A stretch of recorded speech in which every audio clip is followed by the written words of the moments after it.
think the T1 composition generally wants to wait a little bit until that paranoia becomes available, and immediate applause at the very first trade. Yeah.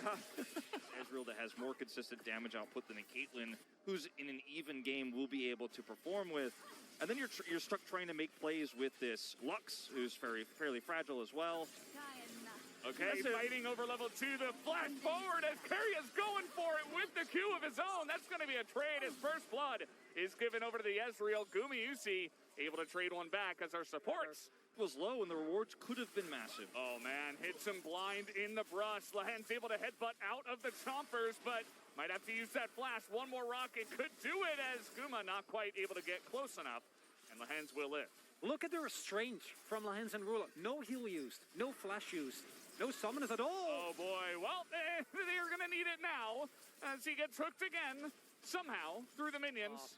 Not great, as we might have a bot side play here. How does he keep hitting these? As now we are going to have the Realm Warp coming in. That's going to be one dead Genji member as down will go Ruler.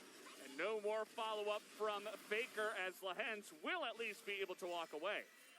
And I didn't think it was going to hit. Clearly Ruler didn't because he had flash. Thought he walks out of range because they see that play as that's the shuriken. Yeah, that's the entry here for Doran. He's got R2. He's looking for it potentially, but he does not dive as he says, here, Toby, you take it. You've got enough damage. He's got a Hex Drinker, so Toby gets up there. Just barely able to take him out as, oh no, Lahens. No flash, no ability to get out of this one. You see Carrias is trying to give over the kill now to Gumayusi, who is excited, which means Peanut, of course, will not be able to do anything on the backside of that.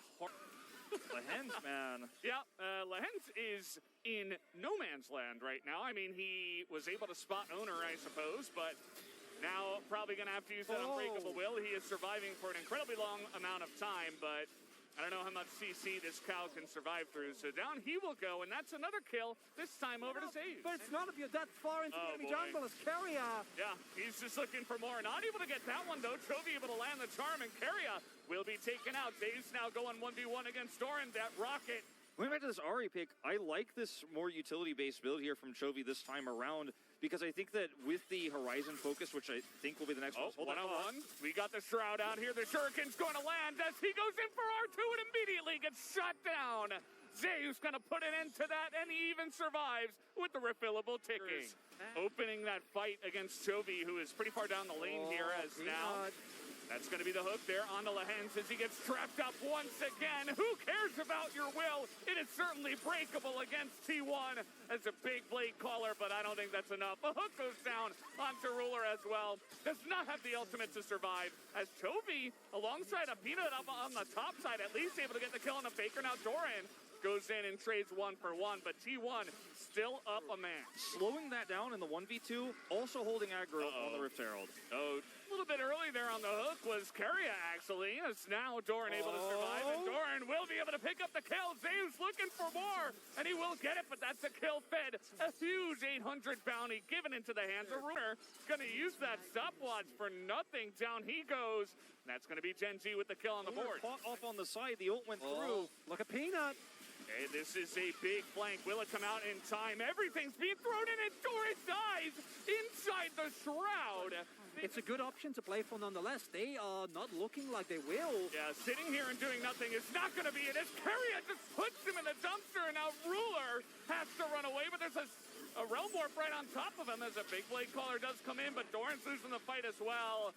As now front to back, the Jinx, the Lucian, they can kite for days. They will. So risky. This is crazy. As now the turn comes in and Carrier immediately gets blown up, and now over the wall goes Peanut. A huge kick into that back line. And that means that Doran's got some room to move as well. Ruler gets on in there. Zane's going to stand up to him. What am I watching? As he went a little bit too aggressive there onto Zaze, but he will eventually be taken out. And Guma, the only one left here on the side of T1. Is trying to get out of a Gromp and get out of here, and it looks like he will get away with part of that fight. Carrier is trying to set something up here now for Guma, but he is incredibly far away. Is the rocket enough? Yes, it is. That will be the execution at